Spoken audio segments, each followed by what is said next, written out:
আপনারা দেখছেন একুশে টেলিভিশন।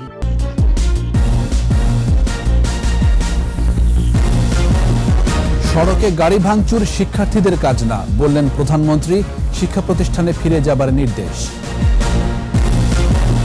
নিরাপদ সড়কের দাবিতে আজও রাস্তায় শিক্ষার্থীরা, যানবাহনের লাইসেন্স পরীক্ষা। ওমিক্রন সংক্রমিত দেশ থেকে আপাতত না ফেরার আহ্বান, কঠোরভাবে কোয়ারেন্টাইন মেনে চলার নির্দেশনা। উচ্চ আদালতে চালু হলো ই-ফাইলিং ব্যবস্থা, 5 বছর পর থাকবে না মামলা জট। ঢাকায় শান্তি সম্মেলনের বিশ্ব আসর 4 ডিসেম্বর, সম্প্রীতি রক্ষায় আসবে নতুন ঘোষণা।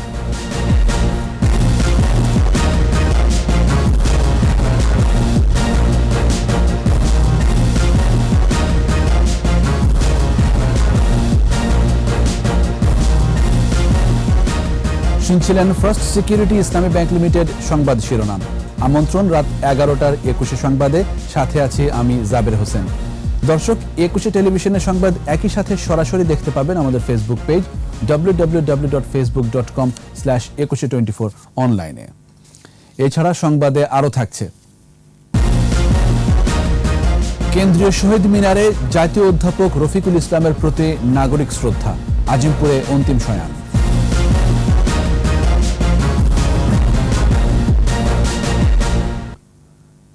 আওয়ামী লীগ সরকার ব্যবসা করতে আসেনি, বরং আত্মকর্মসংস্থানের প্রয়োজনে বেসরকারি খাতকে উন্মুক্ত করে দিয়েছে বলে মন্তব্য করেছেন প্রধানমন্ত্রী শেখ হাসিনা।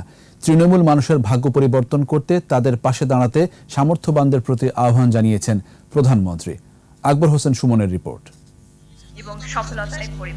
স্বাধীনতার সুবর্ণ জয়ন্তীতে ঢাকা উত্তর সিটি কর্পোরেশনের সহযোগিতায় ব্যবসায়ী সংগঠন এফবিসিসি এর আয়োজন বিজয়ের 50 বছর লাল সবুজের মহোৎসব। হাতিরঝিলের এমফি থিয়েটারে এ আয়োজনে গণভবন থেকে যুক্ত হন প্রধানমন্ত্রী শেখ হাসিনা।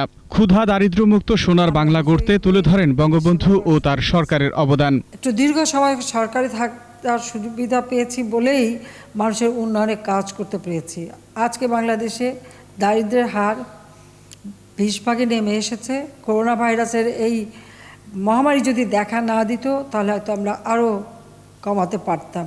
আত্মকর্মসংস্থান ও ব্যবসার প্রসারে বেসরকারি খাতকে উন্মুক্ত করা হয়েছে বলে জানান প্রধানমন্ত্রী। সরকারের পক্ষ থেকে আমরা ব্যবসা করতে আসিনি, কিন্তু ব্যবসায়ীদের সকল ধরনের সুযোগ সুবিধা সৃষ্টি করে দেওয়া, ব্যবসার প্রসার ঘটানো এবং আমাদের দেশের নারী পুরুষ সকলে নির্বিশেষে যেন তারা আত্মকর্মসংস্থানের ব্যবস্থা করতে পারে। তৃণমূলে যে মানুষগুলি পড়ে আছে তাদের উন্নয়নের জন্য ব্যাপক কাজ করি। সেই ক্ষেত্রে আমরা ব্যবসায়ীদের বলবো যে আওয়ামী লীগ সবসময় ব্যবসা বান্ধব। দারিদ্র্য বিমোচন ও উন্নত বাংলাদেশ বিনির্মাণে তৃণমূল মানুষের পাশে দাঁড়াতে সামর্থ্যবানদের আহ্বান জানান সরকার প্রধান। প্রত্যেকেই তো এই দেশেরই কোনো না কোনো গ্রামে জন্মগ্রহণ করেছেন, কোথাও না কোথাও কোনো স্কুলে পড়াশোনা করেছেন। আপনারা সেই সব এলাকা হলেও, নিজ নিজ এলাকা হলেও সেখানকার মানুষের ভাগ্য পরিবর্তনে সরকারের কর্মসূচির পাশাপাশি আপনারাও কিছু কর্মসূচি নেবেন, তাদের আর্থিক সক্ষমতা যাতে বৃদ্ধি পায়, ক্রয় ক্ষমতা যাতে বৃদ্ধি পায়, সে ব্যাপারে আপনারা কাজ করবেন। উন্নয়নশীল দেশ গড়তে সব চ্যালেঞ্জ আওয়ামী লীগ সরকার মোকাবেলা করবে বলেও মন্তব্য করেন প্রধানমন্ত্রী। এখানে হয়তো অনেক চ্যালেঞ্জ মোকাবেলা করতে হবে, কিন্তু সেই চ্যালেঞ্জ মোকাবেলার জন্য আমরা সবসময় প্রস্তুত। আকবর হোসেন সুমন, একুশে টেলিভিশন, ঢাকা। রাস্তায় নেমে গাড়ি ভাঙচুর করা শিক্ষার্থীদের কাজ না উল্লেখ করে তাদের শিক্ষা প্রতিষ্ঠানে ফিরে যাবার নির্দেশ দিয়েছেন প্রধানমন্ত্রী শেখ হাসিনা। দুর্ঘটনা তদন্ত করে শাস্তির ব্যবস্থা আইনশৃঙ্খলা বাহিনী নিশ্চিত করবে বলেও আশ্বাস দিয়েছেন প্রধানমন্ত্রী। আকবর হোসেন সুমনের আরেকটি রিপোর্ট। নারী উদ্যোক্তাদের পণ্য প্রদর্শনী ও বিপণন নেটওয়ার্কের অন্যতম আইকনিক স্থাপনা জয়িতা টাওয়ার। রাজধানীর ধানমন্ডিতে নির্মিত এ টাওয়ার থেকে উঠে আসবে নারী উদ্যোক্তাদের স্বপ্নের অর্থনৈতিক স্বাবলম্বিতা। গণভবন থেকে জয়িতা টাওয়ারের ভিত্তিপ্রস্তর স্থাপন ও শিশু একাডেমি প্রাঙ্গণে বঙ্গবন্ধুর মুরাল উদ্বোধন করেন প্রধানমন্ত্রী শেখ হাসিনা। সড়ক দুর্ঘটনায় শিক্ষার্থীদের আন্দোলন প্রসঙ্গে আইন হাতে তুলে না নিয়ে শিক্ষা প্রতিষ্ঠানে ফিরে যাওয়ার আহ্বান জানান প্রধানমন্ত্রী। রাস্তায় নেমে গাড়ি ভাঙাচোরা এটা ছাত্রদের কাজ না, এটা কেউ করবেন না। দয়া করে যার যা শিক্ষা প্রতিষ্ঠানে ফিরে যান, লেখাপড়া করেন। আর যারা দোষী অবশ্যই তাদের শাস্তি দেওয়া হচ্ছে, তাদের খুঁজে বের করা হয়েছে, সেটা আমরা করবো। সেটা আইন শৃঙ্খলা রক্ষাকারী মানে অনেক অনেক সতর্ক এ ব্যাপারে, এবং সঙ্গে সঙ্গে সেটা খুঁজে বের করা হয়েছে। দুর্ঘটনা এড়াতে ট্রাফিক আইন ও নিয়ম মেনে চলারও পরামর্শ দেন প্রধানমন্ত্রী। আমরা রাস্তাঘাটে চলার সময় সবাইকে সতর্ক থাকতে হবে, ট্রাফিক রুলস মেনে চলতে হবে। সড়কে শৃঙ্খলা ফিরিয়ে আনতে আইন শৃঙ্খলা বাহিনীকে দায়িত্ব নেবার নির্দেশ দেন সরকার প্রধান। একটা গাড়িতে অ্যাক্সিডেন্ট হলো, একটা মানুষ মারা গেল বলে আরও 15টা গাড়ি ভাঙা এবং সেখানে আগুন দেওয়া, কিন্তু সেই ভাঙার ফলে এবং আগুন দেওয়ার ফলে গাড়িতে যাত্রী ড্রাইভার তারা যারা আহত হয় অথবা কেউ নিহত হয়, সে দায়িত্বটা কারা নেবে? খুব স্বাভাবিকভাবে সে দায়িত্বটা যারা কারো ভাঙচুর করছে তাদের উপর বর্তায়। তাহলে আইন শৃঙ্খলা রক্ষাকারী সংস্থাকে সে ব্যাপারেও ব্যবস্থা নিতে হবে। আধুনিক উন্নত বাংলাদেশ বিনির্মাণে তরুণ প্রজন্মকে গড়ে তোলার আহ্বান জানান বঙ্গবন্ধু কন্যা।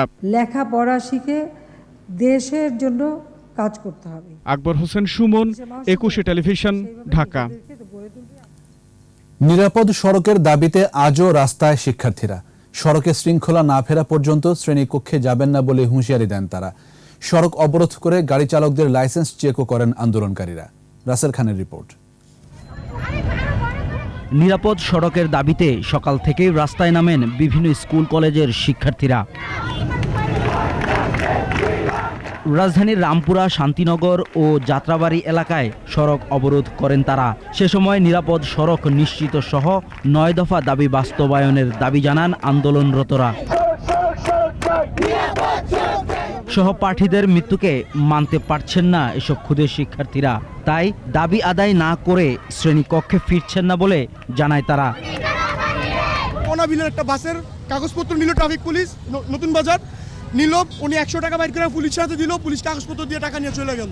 আমার সামনে ঘটা, আমি ইনস্ট্যান্ট দাঁড়ানো বাসের সামনে। ফিটনেস এবং লাইসেন্স বিহীন অদক্ষ যে সকল ড্রাইভার রয়েছে তাদেরকে যথাযথ উন্নয়ন ব্যবস্থার মাধ্যমে তাদেরকে রাস্তায় নামার অনুমতি প্রদান করা হোক। আইন যারা বাস্তবায়ন করবে তাদের যদি আমরা বিশ্বাস না করতে, আমরা কাদের বিশ্বাস করব? সড়কে শৃঙ্খলা ফেরাতে গাড়ি আটকে চালকের লাইসেন্স এবং গণপরিবহন ও ব্যক্তিগত পরিবহনে প্রয়োজনীয় কাগজপত্র আছে কিনা তা চেক করেন শিক্ষার্থীরা। লাইসেন্স এখনো কোনো কাজ করা হয় নাই, কোনো আবেদনও করা হয় না লাইসেন্সের জন্য। তাহলে বাসকে আমাদের যাইতে দাও। আমি রেনু করতে দিছি আপনার এই যে কিছুদিন হইছে। স্লিপটা কোথায়? স্লিপ দেন এই যে দেখেন আমি জমা দিছি।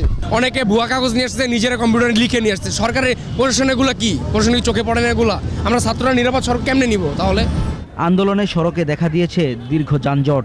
গণপরিবহন না থাকায় বিপাকে পড়েছেন পথচারীরা। তবে শিক্ষার্থীদের আন্দোলন যৌক্তিক বলছেন তারা। আমার ছেলেরা তো রাস্তায় আন্দোলন করার কথা না, আমার মেয়েরা রাস্তায় আন্দোলন করার কথা না। তাহলে সরকারের দৃষ্টিকোণ থেকে আমার ছেলে আমার মেয়ে সুষ্ঠুভাবে লেখাপড়া করবে। আর হয়ারেস আজকা আমার ছেলেরা ট্রাফিকের দায়িত্ব পালন করছে। ড্রাইভার লাইসেন্স নাই, এই জন্য বাস ওদিক থেকে নামাই দিতেছে আর আইতেছে না, ওদিক থেকে ফিরে যাইতেছে। এখন তো আমাকে হাইটা যাওয়া ছাড়া কোনো বিকল্প রাস্তা নাই। 9 দফা দাবি আদায় না হওয়া পর্যন্ত আন্দোলন চালিয়ে যাওয়ারও ঘোষণা আসে আন্দোলন থেকে। রাসেল খান, একুশে টেলিভিশন, ঢাকা। করোনা ভাইরাসের নতুন ধরন ওমিক্রন ছড়িয়ে পড়া দেশগুলোতে অবস্থান করা প্রবাসীদের আপাতত দেশে না ফেরার আহ্বান জানিয়েছে স্বাস্থ্য অধিদপ্তর। বন্দরগুলোতে সতর্কতা জারির পাশাপাশি কঠোরভাবে কোয়ারেন্টাইন মেনে চলার নির্দেশনা দেওয়া হয়েছে। স্বাস্থ্য অধিদপ্তরের নিয়মিত বুলেটিনে এ তথ্য জানানো হয়। স্মৃতি মণ্ডলের রিপোর্ট। দক্ষিণ আফ্রিকান ভেরিয়েন্ট ওমিক্রন উদ্বেগ বাড়াচ্ছে বিশ্বজুড়ে। স্বাস্থ্য অধিদপ্তর বলছে, ওমিক্রন ভেরিয়েন্ট যাতে সংক্রমণ বাড়াতে না পারে সেজন্য এরই মধ্যে বন্দরগুলোতে সতর্কতা জারি করা হয়েছে। কোয়ারেন্টাইন বিধিনিষেধ কঠোরভাবে মেনে চলার নির্দেশনাও দেওয়া হয়েছে। বন্দরসমূহে আমরা সতর্কতা দিয়েছি এবং সেখানে কিন্তু কোয়ারেন্টাইনের যে বিধিনিষেধগুলো আছে সেটি কিন্তু আমরা যেটি শিথিল অবস্থানে ছিল বলে একসময় মনে করা হতো সেটি কিন্তু এখন আর শিথিল নেই। যারা দক্ষিণ আফ্রিকায় বা ইউরোপের দেশগুলোতে অবস্থান করছে তাদের ভ্রমণ পরিকল্পনা বাতিলের পরামর্শ স্বাস্থ্য অধিদপ্তরের। যারা বাংলাদেশে বেড়াতে আসবার জন্য বা ভ্রমণ করবার জন্য পরিকল্পনা করেছেন তারা এই মুহূর্তে পরিকল্পনাটি স্থগিত করুন। পরিস্থিতি স্বাভাবিক হলে অবশ্যই আপনারা দেশে আসবেন, কিন্তু এই মুহূর্তে আমরা মনে করি যে ভ্রমণ সংক্রমণের ঝুঁকি বাড়িয়ে দিতে পারে। দক্ষিণ আফ্রিকা থেকে যারা দেশে এসেছেন তাদের চিহ্নিত করে করোনা পরীক্ষা করা হচ্ছে। আতঙ্কিত হওয়ার কারণ নেই বলেও জানানো হয় ব্রিফিংয়ে। স্মৃতি মণ্ডল, একুশে টেলিভিশন, ঢাকা। প্রযুক্তি ব্যবহারের মাধ্যমে আগামী 5 বছরে কোনো মামলা জট থাকবে না বলে আশা প্রকাশ করেছেন প্রধান বিচারপতি সৈয়দ মাহমুদ হোসেন। ভার্চুয়াল কোর্ট দেশের বিচারিক কার্যক্রমে বিপ্লব নিয়ে আসবে বলে মন্তব্য করেন প্রধান বিচারপতি। বিস্তারিত শাকেরা আরজুর রিপোর্টে। করোনা মহামারী একে একে বন্ধ দেশের সব অফিস, স্কুল, আদালত। এমন পরিস্থিতিতে আইন পাশ করে দেশে প্রথমবারের মতো চালু হয় ভার্চুয়াল আদালত। খুলে যায় বিচারের পথ। সুপ্রিম কোর্টের ই-ফাইলিংয়ের উদ্বোধনী অনুষ্ঠানে প্রধান বিচারপতি বলেন, ভার্চুয়াল কোর্টের মাধ্যমে 1 লাখ জামিন দেয়া হয়েছে। এই কোর্ট চালু থাকলে বিচার ব্যবস্থা এগিয়ে যাবে। একমাত্র ভার্চুয়াল কোর্ট যদি ঠিকভাবে প্রবর্তন করা যায়, তাহলে বিচারকেরা বাসায় থেকে এবং আইনজীবীরাও ভালোভাবে প্রশিক্ষণ নিতে হবে। আগামী 5 বছরের মধ্যে আপনার আর্টিফিশিয়াল ইন্টেলিজেন্স এমন জায়গায় যাবে যে আমার মনে হয় যে জুডিশিয়ারিতে কোনো পেন্ডিং মামলা থাকবে না। সুপ্রিম কোর্টের বারান্দায় লাখ লাখ মামলার ফাইল পড়ে আছে। ই-ফাইলিংয়ের মধ্য দিয়ে এর সমাধান হবে। আমরা যদি সবকিছু করতে পারি, যদি স্ক্যান করে আমরা যদি এটা আর্কাইভিং করে রাখতে পারি, তো এই সমস্যার পার্মানেন্ট সমাধান হবে। এবং আমি আশা করি যে এটা অচিরেই আমরা করতে পারবো। ই-ফাইলিংয়ে ব্যয় হবে 150 কোটি টাকা। 6 মাসের মধ্যে সকল নথি ডিজিটালাইজ করা হবে বলেও বলেন তিনি। বাংলাদেশ সুপ্রিম কোর্টের ডিজিটাল আর্কাইভিং এবং ই-ফাইলিং ব্যবস্থা বিচার বিভাগের ডিজিটাইজেশনের প্রক্রিয়াকে আরো বেগবান করবে। উচ্চ আদালতের পাশাপাশি অন্যান্য বিচারালয়কে ডিজিটালাইজেশনের আওতায় আনার কথাও জানান তিনি। প্রতিটি মানুষের সেবার কথা চিন্তা করে মাননীয় প্রধানমন্ত্রী দ্রুত এই বিশেষ বরাদ্দটি দিয়েছিলেন। শাকেরা আরজু, একুশে টেলিভিশন, ঢাকা। অধিকার আদায় ও শান্তি প্রতিষ্ঠায় বিশ্বের নিপীড়িত শোষিত মানুষের আস্থার প্রতীক হয়ে উঠেছিলেন জাতির পিতা বঙ্গবন্ধু শেখ মুজিবুর রহমান। আজকের অস্থির বিশ্বেও বঙ্গবন্ধুর দেখানো শান্তির সংস্কৃতি প্রাসঙ্গিক। বাঙালির অবিসংবাদিত এই নেতার জন্মশতবর্ষ ও স্বাধীনতার সুবর্ণ জয়ন্তীতে 4 ও 5 ডিসেম্বর ঢাকায় হতে যাচ্ছে বিশ্ব শান্তি সম্মেলন। বাকিটা জানাচ্ছেন মোহাম্মদ নুরুন নবী। শোষক ও শোষিত 2 ভাগে বিভক্ত বিশ্বে সবসময় বঙ্গবন্ধু ছিলেন শোষিতের পক্ষে। মাত্র 55 বছর বয়সে উপহার দেন বাঙালি জাতিরাষ্ট্রের, হয়েছেন স্বাধীন বাংলাদেশের জাতির পিতা। আপনাদের জনসাধারণ যে সাহায্য এবং সহানুভূতি আমার দুঃখী মানুষকে দেখিয়েছে, বিরোধী বাংলার মানুষ তা ভুলতে পারবে না। আমৃত্যু সোচ্চার থেকেছেন নিপীড়িত মানুষের মুক্তির আর শান্তি প্রতিষ্ঠায়। বিশ্বের সব বড় বড় ফোরামে ছিলেন উচ্চকণ্ঠ। তাই বলেই তো জুলিও কুরি পদক প্রদানের অনুষ্ঠানে বিশ্ববন্ধু অভিধায় ভূষিত হন বঙ্গবন্ধু। বাঙালি হবে দক্ষিণ এশিয়ার শান্তির ধারক ও বাহক, এমন স্বপ্ন নিয়ে এগিয়েছেন, কিন্তু সুযোগটা হয়ে ওঠেনি। তবে সবার সঙ্গে বন্ধুত্ব, কারো সঙ্গে বৈরিতা নয়, বঙ্গবন্ধুর এই পররাষ্ট্র নীতিতেই চলছে বাংলাদেশ। বঙ্গবন্ধুর জন্মশতবার্ষিকী ও স্বাধীনতার সুবর্ণ জয়ন্তীতে ঢাকায় এবার বসছে শান্তি সম্মেলনের বিশ্ব আসর। সারা জীবন বঙ্গবন্ধু যত ধরনের আন্দোলন করেছেন, আইনানুগ নিয়োগে করেছেন আর শান্তির জন্য করেছেন। উনি বলছেন শান্তি ছাড়া কোনো দেশের উন্নয়ন নাই, শান্তি ছাড়া সবই অলিক। ডিসেম্বরের 4-5 তারিখে বাংলাদেশে বিশ্ব শান্তি সম্মেলন করছি। সংঘাত, সংঘর্ষ, বিগ্রহ, মানবাধিকার লঙ্ঘন সহ রাজনীতির নানান মারপ্যাচে বিশ্ব এখন অস্থিতিশীল। কথাও নেই শান্তি, অথচ টেকসই শান্তির প্রয়োজনে পরস্পরের প্রতি শ্রদ্ধাবোধ, ভালোবাসা, সহনশীলতার কোনো বিকল্প নেই। এমন বাস্তবতায় বিশ্ব শান্তি প্রতিষ্ঠা ও শান্তিপূর্ণ সমাধানে বাংলাদেশ অবদান রেখে যাচ্ছে বঙ্গবন্ধু কন্যার হাত ধরেই। আমরা পৃথিবীতে বাংলাদেশ একটা লিডারশিপ রোল নিতে চাই পৃথিবীতে টেকসই শান্তি প্রতিষ্ঠার জন্য। মাননীয় প্রধানমন্ত্রী অনেকদিন আগে একটি প্রস্তাব ইউএনওতে পাঠিয়েছিলেন, সেটা সর্বসম্মতিক্রমে গৃহীত হয়েছে। তাকে বলে কালচার অফ পিস, শান্তির সংস্থা বঙ্গবন্ধুর নামে একটি পুরস্কারও দেওয়া হবে, সেটা আলাদাভাবে দেওয়া হবে। শান্তিরক্ষায় সোচ্চার কবি, সাহিত্যিক, শিক্ষাবিদ, মানবাধিকার কর্মী, চলচ্চিত্রকার, রাজনীতিবিদ সহ বিশ্বের বিভিন্ন দেশের নীতি নির্ধারকরা যোগ দিচ্ছেন এই আয়োজনে। প্রত্যেক মানুষে একে অপরের প্রতি শ্রদ্ধাবোধ, গ্রহণযোগ্যতা যদি হয়, তাহলে পৃথিবীতে আমরা আপনার টিকসই শান্তি। মোহাম্মদ নুরুন নবী, একুশে টেলিভিশন, ঢাকা। জাতীয় অধ্যাপক রফিকুল ইসলাম চিরপ্রস্থানের মধ্য দিয়ে শেষ হলো একটি নক্ষত্রের জাগতিক জীবনের গল্প। জাতি হারালো একজন অভিভাবক। ঢাকা বিশ্ববিদ্যালয়ের কেন্দ্রীয় মসজিদে জানাজা শেষে রাজধানীর আজিমপুর কবরস্থানে চিরনিদ্রায় শায়িত হলেন অধ্যাপক রফিকুল ইসলাম। বিস্তারিত সাইদুল ইসলামের রিপোর্টে।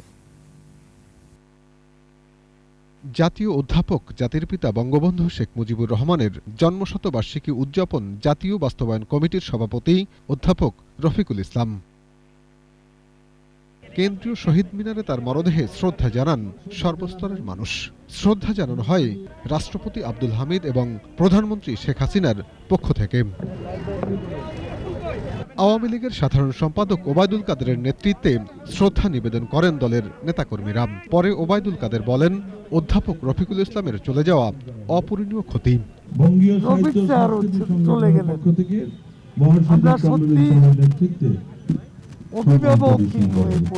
তিনি নজরুল ইনস্টিটিউটের পরিচালক ছিলেন, তিনি বাংলা একাডেমির পরিচালনা পরিষদের সভাপতি ছিলেন।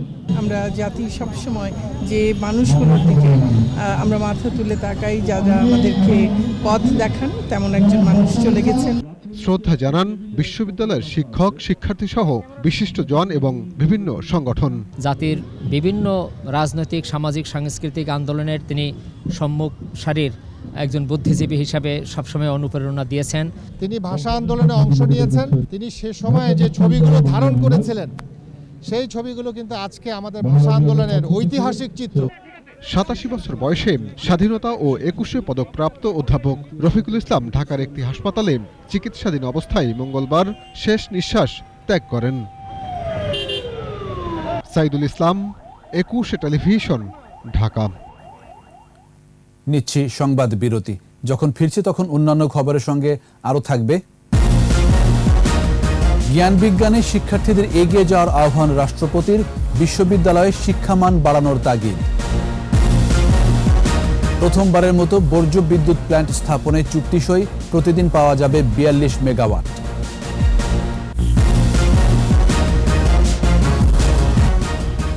আবার আমন্ত্রণ রাত 11টার 21 সংবাদে। জাতীয় ও আন্তর্জাতিক শ্রমবাজারের চাহিদা ও যোগ্যতা বিবেচনা করে বিশ্ববিদ্যালয় সহ উচ্চশিক্ষা প্রতিষ্ঠানগুলোকে শিক্ষার মান ও শিক্ষার্থীদের সক্ষমতা বাড়ানোর আহ্বান জানিয়েছেন রাষ্ট্রপতি মোহাম্মদ আব্দুল হামিদ। শিক্ষার্থীদের তথ্য প্রযুক্তি সহ জ্ঞান বিজ্ঞানে পারদর্শী করে গড়ে তোলারও তাগিদ দেন রাষ্ট্রপতি। আকবর হোসেন সুমনের রিপোর্ট। ঢাকা বিশ্ববিদ্যালয়ের শতবর্ষ উদযাপন অনুষ্ঠানে বঙ্গভবন থেকে ভার্চুয়ালি যুক্ত হন চ্যান্সেলর রাষ্ট্রপতি মোহাম্মদ আব্দুল হামিদ। রূপকল্প 2041 অভিযাত্রা বাস্তবায়নে যুগোপযোগী, সক্ষম ও মেধাবী জনশক্তির সৃষ্টির আহ্বান জানান রাষ্ট্রপতি। বঙ্গবন্ধুর স্বপ্নের সোনার বাংলা গড়ে তোলার অভিযাত্রায় বর্তমানে আমরা এগিয়ে চলেছি ভিশন 2041 বাস্তবায়নের লক্ষ্য নিয়ে। এই লক্ষ্য অর্জনের জন্য প্রয়োজন যুগের সঙ্গে তাল মিলিয়ে চলতে সক্ষম, দক্ষ ও মেধাবী জনশক্তি তৈরি, যারা আমাদের এই অভিযাত্রাকে বাস্তবে রূপ দিতে মাঠে কাজ করবেন। জাতীয় ও আন্তর্জাতিক শ্রম বাজারে চ্যালেঞ্জ মোকাবেলায় শিক্ষার মান ও শিক্ষার্থীদের সক্ষমতা বাড়াতে বিশ্ববিদ্যালয় কর্তৃপক্ষকে তাগিদ দেন রাষ্ট্রপ্রধান। জাতীয় ও আন্তর্জাতিক শ্রম বাজারের চাহিদা ও যোগ্যতা বিবেচনা করে শিক্ষার মান ও শিক্ষার্থীদের সক্ষমতা বাড়াতে বিশ্ববিদ্যালয় সহ উচ্চশিক্ষা প্রতিষ্ঠানগুলোকে এগিয়ে আসতে হবে। আমি আশা করব ঢাকা বিশ্ববিদ্যালয় এই যাত্রাপথে নেতৃত্বের ভূমিকায় থাকবে। পাঠ্যক্রম ও পাঠদান প্রক্রিয়া বিশ্বমানে নিশ্চিতের আহ্বান জানান রাষ্ট্রপতি। পঞ্চম শিল্প বিপ্লবের ঢেউ বইতে শুরু করবে। আকবর হোসেন সুমন, 21 টেলিভিশন, ঢাকা। শিক্ষার্থীদের আন্দোলনে ভর করে একটি মহল দেশে বিশৃঙ্খল পরিস্থিতি তৈরির চেষ্টা করছে বলে মন্তব্য করেছেন তথ্য ও সম্প্রচার মন্ত্রী ডক্টর হাসান মাহমুদ। রামপুরার ঘটনা উল্লেখ করে তিনি প্রশ্ন তোলেন, ঘটনা ঘটার সাথে সাথে একটি মহল ফেসবুকে লাইভ করে কিভাবে, এটি পরিকল্পিত কিনা তাও খতিয়ে দেখা হবে বলে জানান মন্ত্রী। এসব ঘটনার মধ্য দিয়ে শিক্ষার্থীদের গায়ে কালিমা লেপনের চেষ্টা করা হচ্ছে বলেও জানান ডক্টর হাসান মাহমুদ।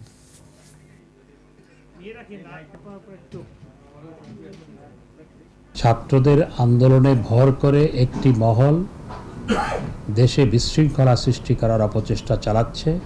গত পরশুদিন রাতের ঘটনা থেকে সেটি স্পষ্ট, এবং ছাত্রদের গায়ে কালিমা লেপন করার চেষ্টা চালাচ্ছে। সরকারি খালেদা জিয়াকে চিকিৎসার জন্য বিদেশে পাঠাতে চায় না বলে অভিযোগ করেছেন বিএনপির মহাসচিব মির্জা ফখরুল ইসলাম আলমগীর। নয়াপল্টনে দলের কেন্দ্রীয় কার্যালয়ের সামনে থেকে দলের চেয়ারপারসন বেগম খালেদা জিয়ার চিকিৎসা ও মুক্তির দাবিতে মহিলা দল মৌন মিছিল বের করে। পরে মির্জা ফখরুল বলেন, খালেদা জিয়া মৃত্যুর সঙ্গে লড়াই করছেন, সরকার চাইলেই বেগম জিয়াকে দেশের বাইরে চিকিৎসার সুযোগ দিতে পারে।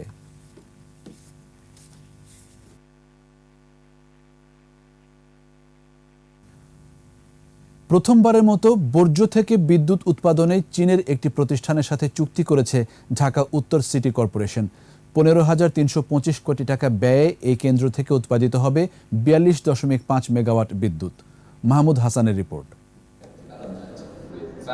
চীনা প্রতিষ্ঠান সিএমইসির সাথে ঢাকা উত্তর সিটি কর্পোরেশনের চুক্তিসই অনুষ্ঠান। এর মধ্য দিয়ে অবসান হলো বর্জ্য থেকে বিদ্যুৎ উৎপাদনের দীর্ঘ অপেক্ষার। 42.5 মেগাওয়াট বিদ্যুৎ উৎপাদন ক্ষমতা সম্পন্ন প্রকল্পটিতে প্রতিদিন 3,000 টন কঠিন বর্জ্য ব্যবহার করা হবে। The solid waste that are being open dump or used in landfill usually generate huge greenhouse gases like methane. So the waste to energy will make a significant impact to reduce our GHG emission. শুধু উত্তরই নয়, পর্যায়ক্রমে দক্ষিণ city, Gazipur, Narayanganj, Chittagong সহ দেশের সকল city কর্পোরেশনের বর্জ্য থেকে বিদ্যুৎ উৎপাদনের উদ্যোগ নেওয়া হয়েছে। বাংলাদেশের 50 বছর পূর্তি উপলক্ষে ঢাকা শহরের উত্তরাঞ্চলে আমরা বর্জ্য থেকে বিদ্যুৎ বানাবো প্রায় 21 সেন্ট। আমরা এত মূল্য দিয়েও আমরা এই ওয়েস্টগুলো নিব এবং সেখান থেকে বিদ্যুৎ উৎপন্ন করে আমরা সেই বিদ্যুৎ আপনাদের গ্রিডে দিব।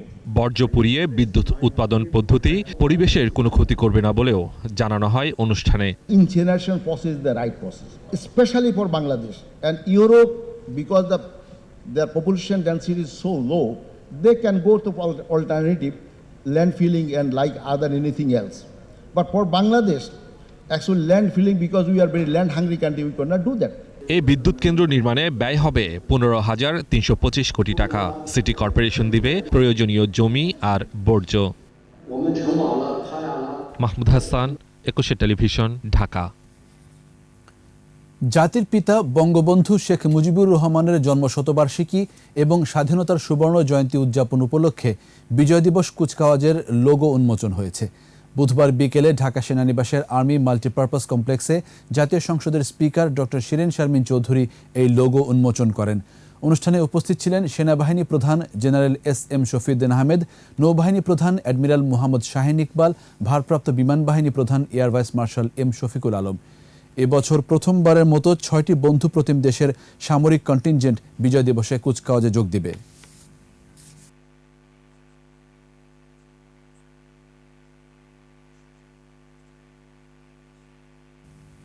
বিজয়ের মাসে বিশেষ আয়োজন, জনযুদ্ধের মুক্তিযোদ্ধা।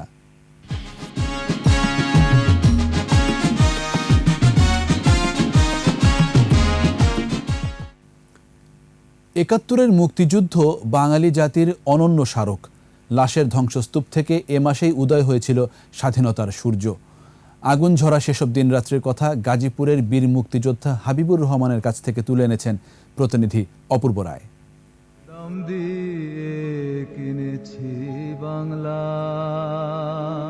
জাতির পিতা বঙ্গবন্ধু শেখ মুজিবুর রহমানের ৭ই মার্চের ঐতিহাসিক ভাষণে উদ্বুদ্ধ হয়ে আমি মুক্তিযুদ্ধে অংশগ্রহণ করি।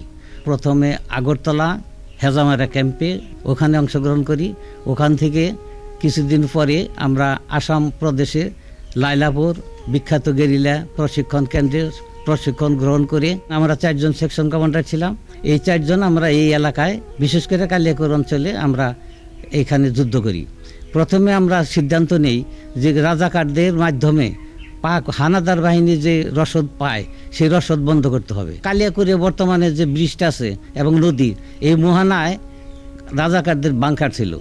আমরা অতি গোপনে অনেক গভীর রাত্রে এদেরকে আমরা অস্ত্রসহ ধরে নিয়ে বোয়ালি বর্তমানে যে পুরাতন ভবন এখানে এসে আমরা আটকে রাখি। প্রথম আমরা রাজাকারদের যখন এখানে আঘাত করি এবং ধরে নিয়ে আসি অস্ত্রসহ, তখন ওখান থেকে ওরা পাক আর্মিরা তখন ওই বাংলা ছেড়ে আমাদের লতিফপুরে যে বর্তমানে যে ইউএনও অফিস ওখানে চলে যায়। নদীপথে আমরা প্রথম অ্যাম্বুশ করি, অ্যাম্বুশ করার পরে আর ওরা এদিকে আসতে পারে না। অ্যাট দি সেম টাইম আমাদের এই এলাকাতে যে সমস্ত রাজাকার ছিল এবং রাজাকারতে যাওয়ার জন্য যাদেরকে উদ্বুদ্ধ করত এবং টাকা করি দিয়ে যাদেরকে সাহায্য করত, তাদেরকে আমরা এখানে আক্রমণ করি। এখানকার যে সমস্ত গ্রাম পর্যায়ে যে দালাল আসাল তাদেরকে হত্যা করা হয় এবং পরবর্তী সময় পাক আর্মি বাহিনীর বিভিন্ন ট্রপস যখন বন্ধ করে যায় তখন ওরা আস্তে আস্তে এখান থেকে ভাগতে থাকে। তখন আমরা সব একাত্র হইয়া কড্ডা থেকে আমরা ওদেরকে আক্রমণ করি এবং আক্রমণে বহু পাক সেনা হতাহত হয়েছে। আমাদের ওই যুদ্ধে আমাদের মুক্তিযোদ্ধা মারা যায় কয়েকজনই। পরবর্তী সময় ওদেরকে আমরা দৌড়াইতে দৌড়াইতে যেয়ে না সাকাশ্বরে ওদেরকে পাইছি। পরে ওদের মধ্যে আমার মনে হয় ওদের মধ্যে কেউ আর পরে বাঁচে নাই, সবটি মারা গেছে।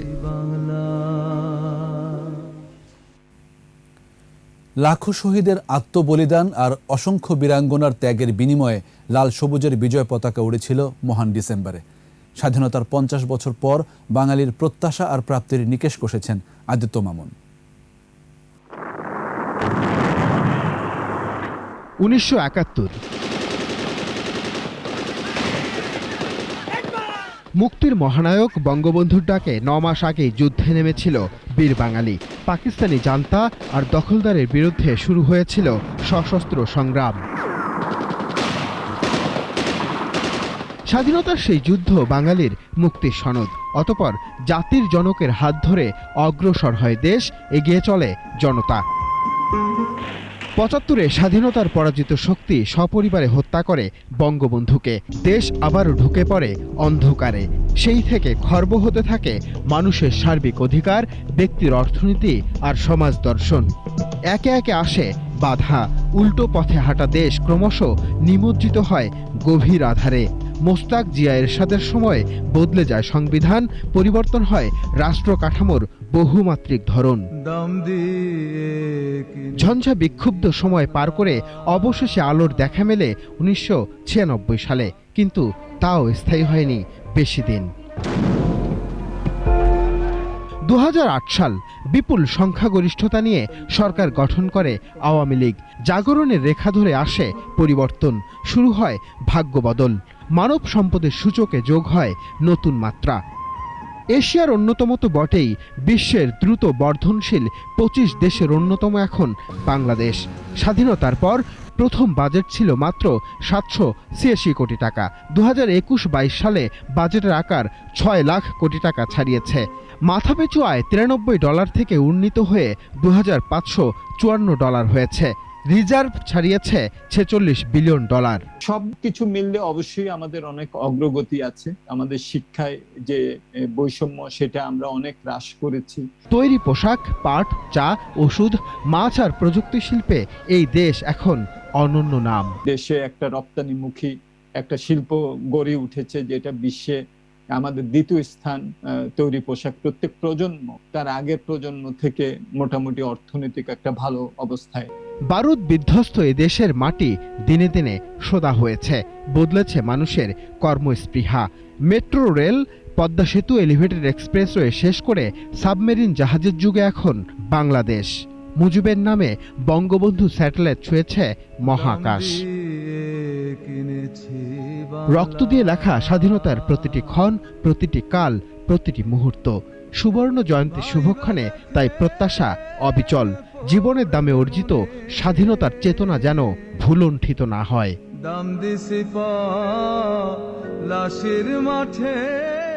আদিত্য মামুন, 21 টেলিভিশন, ঢাকা। আবারও সংবাদ বিরতি। যখন ফিরছি তখন অন্যান্য খবরের সঙ্গে আরও থাকবে। আফ্রিকা থেকে ভারতে আসা 6 জন করোনা শনাক্ত, ওমিক্রন ঠেকাতে নতুন ভ্যাকসিনের পরিকল্পনা।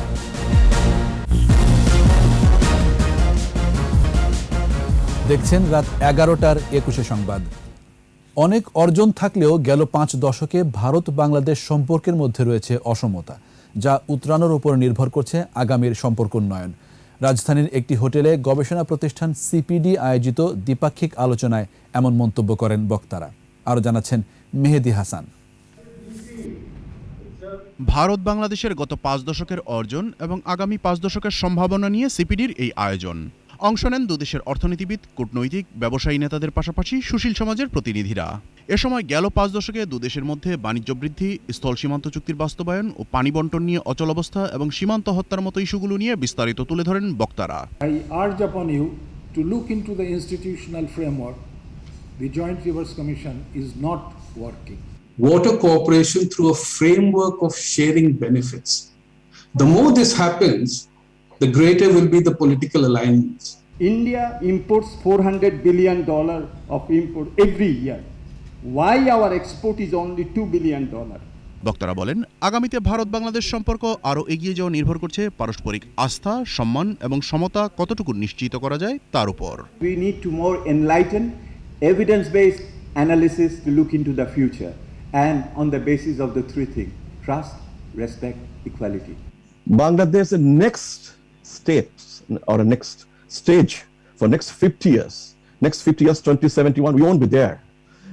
But Bangladesh's destiny would be look east. এদিকে সম্পর্ক আরও এগিয়ে নিতে বড় প্রতিবেশী হিসেবে ভারতকেই বেশি দায়িত্ব নেওয়ার আহ্বান বাংলাদেশের পররাষ্ট্র প্রতিমন্ত্রীর।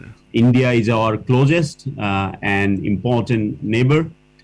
Being in that position, in my view, India has the responsibility to instill and maintain trust and confidence among the countries of the region. এ সময় সীমান্ত হত্যা নিয়ে উদ্বেগ জানান অনেকেই। জবাবে যে কোনো মূল্যে এ ধরনের হত্যাকাণ্ড বন্ধের চেষ্টা চলছে বলে জানান ভারতীয় রাষ্ট্রদূত। Nobody wants anybody to be hurt on the border, usually young men and at their most productive ages, typically also from very poor families. The criticality is in being able to actually do something about it. বাণিজ্য সহজীকরণ ও সংযোগ বৃদ্ধির জন্য প্রয়োজনীয় অবকাঠামো ভারত এরই মধ্যে নির্মাণ করেছে বলেও জানান তিনি। Railway is an opportunity. Mehedi Hasan, 21 television, Dhaka. Rangpur নগরীর সাহেবগঞ্জে পরীক্ষা দেওয়ার সুযোগ এবং অ্যাডমিট কার্ড প্রদানের দাবিতে বিক্ষোভ করছেন বিয়াম কলেজের 1.5 শতাধিক এইচএসসি পরীক্ষার্থী। বুধবার সন্ধ্যা থেকে রংপুর হারাগাছ সড়ক অবরোধ এবং অধ্যক্ষের বাসা ঘেরাও করে বিক্ষোভ করছেন তারা। শিক্ষার্থীরা জানান, বৃহস্পতিবার থেকে এইচএসসি ও সমমানের পরীক্ষা শুরু হচ্ছে। তারা প্রত্যেকে যথারীতি 3,100 টাকা করে পরীক্ষার ফি বাবদ দিয়েছেন। বেশ কয়েকদিন ধরে কলেজ অধ্যক্ষ আইনুল হক অ্যাডমিট কার্ড দেওয়ার কথা বলে আসছিলেন, অথচ বুধবার দিনভর শিক্ষার্থীদের কলেজে বসিয়ে রেখে সন্ধ্যায় জানান কারিগরি সমস্যায় কারোই অ্যাডমিট কার্ড আসেনি। এতে শিক্ষার্থীরা বিক্ষুব্ধ হয়ে উঠলে অধ্যক্ষ পালিয়ে যান। এদিকে অ্যাডমিট কার্ড না পাওয়া পর্যন্ত অবস্থান চলবে বলে জানান ভুক্তভোগী শিক্ষার্থীরা। এবার আমাদের বিশেষ আয়োজন আমার বাংলা।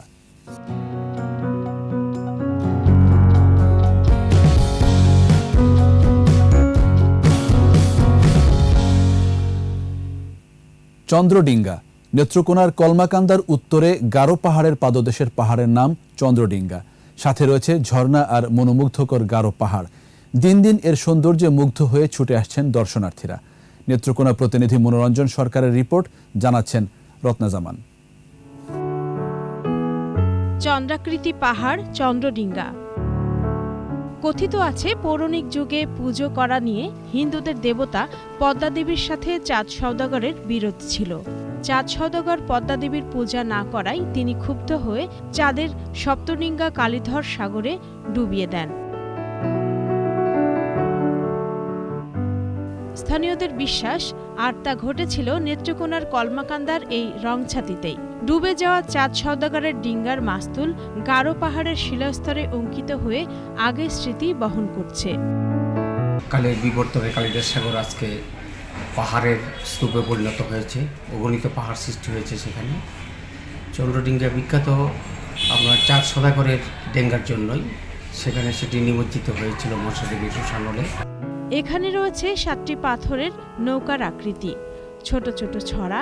এছাড়াও উত্তরে রয়েছে গারো পাহাড়। বর্তমানে কলমাকান্দার এই জায়গাটি বেশ জনপ্রিয় হয়ে উঠেছে পর্যটকদের কাছে। অনেক দিন ধরে শুনেছিলাম এই ঐতিহ্যের কথা, এই ইতিহাসের কথা। তো আজকের দিনে আমরা এই পাথর চাঁদ সওদাগরের যে কাহিনী শুনেছিলাম সেটা আজকে আমরা নিজে বাস্তবে দেখলাম। চন্দ্রডিঙ্গায় একটা কিংবদন্তি আছে, এখানে চাঁদ সওদাগরের একটা ডিঙি ডুবে গেছে। এখনো অনেক লোক আসিয়া পাহাড় দেখতে, ঝর্ণা দেখতে, চন্দ্রডিঙ্গা দেখতে লোক আসিয়া। সংশ্লিষ্টরা বলছেন ঐতিহাসিক চন্দ্রডিঙ্গা পাহাড় ঘিরে সৌন্দর্য বৃদ্ধি সহ উন্নত যোগাযোগের ব্যবস্থার উদ্যোগ নেওয়া হচ্ছে। আমরা একটা মাস্টার প্ল্যান নিয়েছি, সেখানে দর্শনার্থীদের জন্য যাত্রী ছাউনি থাকবে, ওয়াশরুমের জন্য ব্যবস্থা থাকবে এবং বিষয়টাকে আরও কীভাবে সুন্দর আকারে দর্শনীয় স্থান হিসেবে গড়ে তোলা যায় আমরা সেই বিষয়ে আমরা পদক্ষেপ নিয়েছি। আমরা রাস্তা সহ অবকাঠামোগত উন্নয়ন হলে চন্দ্রডিঙ্গায় পর্যটকের সংখ্যা আরও বাড়বে বলে মনে করেন স্থানীয়রা। রত্না সামান, 21 টেলিভিশন। সোশ্যাল ইসলামী ব্যাংক লিমিটেড বাণিজ্য সংবাদ।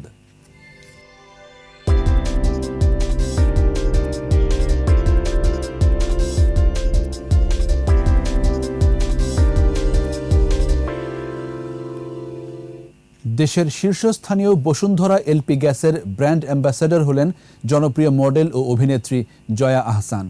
রাজধানীতে বসুন্ধরা গ্রুপের হেডকোয়ার্টার 2-এর কনফারেন্স রুমে বসুন্ধরা এলপি গ্যাস কর্তৃপক্ষ ও 2 বাংলার জনপ্রিয় অভিনেত্রী জয়া আহসানের মধ্যে চুক্তি সই হয়। এ সময় আয়োজিত অনুষ্ঠানে উপস্থিত ছিলেন chief operating officer brand and marketing M Jasimuddin, chief financial officer Mahbub Alam, head of sales Zakaria Jalal, head of HR Saad Tanvir, general manager supply chain Sarwar Hossain Sohag. গেল 20 বছরের অধিক সময় ধরে গৌরবের সাথে শীর্ষস্থান দখল করে আছে বসুন্ধরা এলপি গ্যাস।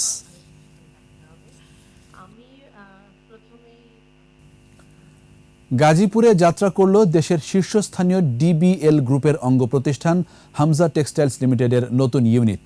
গাজীপুরের মাইমুন কমপ্লেক্সে নতুন সম্প্রসারিত ইউনিটের উদ্বোধন করেন যুব ও ক্রীড়া মন্ত্রণালয়ের প্রতিমন্ত্রী জাহিদ আহসান রাসেল। এ সময় তিনি বলেন, করোনা পরিস্থিতিতে DBL গ্রুপ নতুন নতুন প্রতিষ্ঠান গড়ে তুলছে, যা অর্থনীতির জন্য একটি ইতিবাচক দিক। অনুষ্ঠানে আরও উপস্থিত ছিলেন DBL গ্রুপের চেয়ারম্যান আব্দুল ওয়াহেদ, ব্যবস্থাপনা পরিচালক MA Jabbar, vice chairman MA রহিম, গাজীপুর মহানগর আওয়ামী লীগের সভাপতি অ্যাডভোকেট আজমতুল্লাহ খান, সিটি কর্পোরেশনের ভারপ্রাপ্ত মেয়র আসাদুর রহমান কিরণ। নতুন ইউনিটটিতে 1000-এর বেশি মানুষের কর্মসংস্থান হবে বলে জানানো হয় DBL গ্রুপের পক্ষ থেকে। আমাদের এবারের আয়োজন বিজয় চিহ্ন।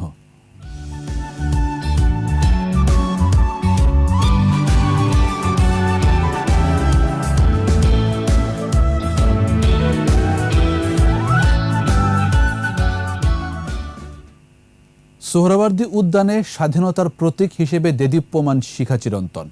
1971 সালে এই স্থানে দাঁড়িয়ে বঙ্গবন্ধু ডাক দিয়েছিলেন স্বাধীনতার। মুজিবুর রহমানের ক্যামেরায় মানিক শিকদারের প্রতিবেদন।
আর এরই সাথে শেষ করছি রাত 11টার 21 সংবাদ।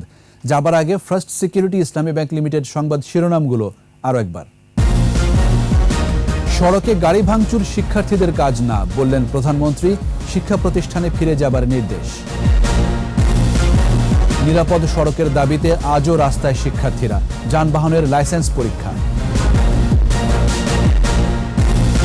ওমিক্রন সংক্রমিত দেশ থেকে আপাতত না ফেরার আহ্বান, কঠোরভাবে কোয়ারেন্টাইন মেনে চলার নির্দেশনা। উচ্চ আদালতে চালু হলো ই-ফাইলিং ব্যবস্থা, 5 বছর পর থাকবে না মামলা জট। ঢাকায় শান্তি সম্মেলনের বিশ্ব আসর 4 ডিসেম্বর। সম্প্রীতি রক্ষায় আসবে নতুন ঘোষণা।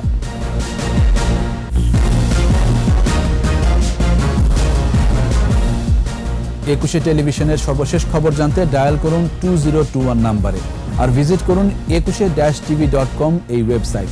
এছাড়া ফেসবুকে লগ ইন করতে পারেন facebook.com/ekushe24 অনলাইনে। আমাদের পরের সংবাদ রাত 1টায় দেখার আমন্ত্রণ রইল। স্বাস্থ্যবিধি মেনে চলুন, সুস্থ থাকুন।